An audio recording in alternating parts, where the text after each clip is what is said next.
Well, it's the third book of Jewish mysticism. I think that's one of the most important parts about it because it's ingrained in Judeo-Christian and the Abrahamic religions, and its huge influence on Western culture.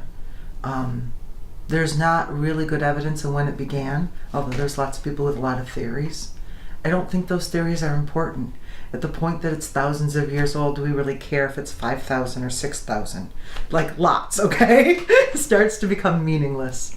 And I think that's one of the powers of the tree, is that you don't need to focus on its origins, although it's got its origins deep in Jewish mysticism and history. What you need to focus on is what it's doing right now.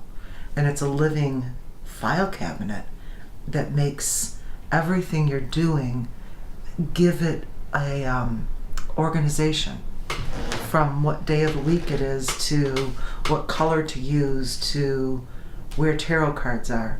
Actually, the tarot cards weren't even added onto the Tree of Life until the 1880s. So is it universal that there's 22 paths? No, but they just happen to have 22 paths and 22 tarot cards, and they're like, maybe that's not a coincidence. So I really enjoy working with the tree because it gives me a foundation. And since I've tried so hard to study so many different paths, the tree is what unifies it. When I'm doing shamanic work, I'm still at some level using the Tree of Life. When I'm doing Wicca work, it's very easy to be there. And ceremonial magic is based on it. But I find it compelling and powerful when I'm doing fairy magic or when I'm doing House Keperu work, all of which are radically different, but for me lie on the tree and unify all the different studies I've got.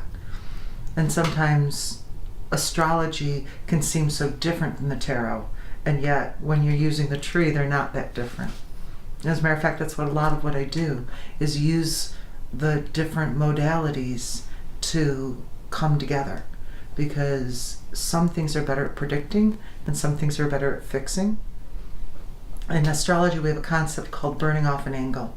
And when you burn off an angle, you're taking a difficult transition or transit that's going on in your life, and you're directing it into a place where you've got more power and control. Because any transit can be, to varying degrees, difficult or easy. So that process of where you move the transit into something that's going to further your goals is inherent in working with the tree.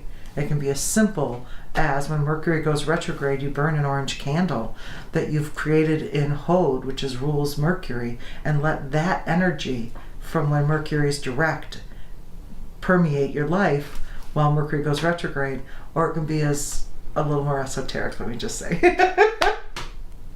So that's, I think, why the tree should be accessible to everybody.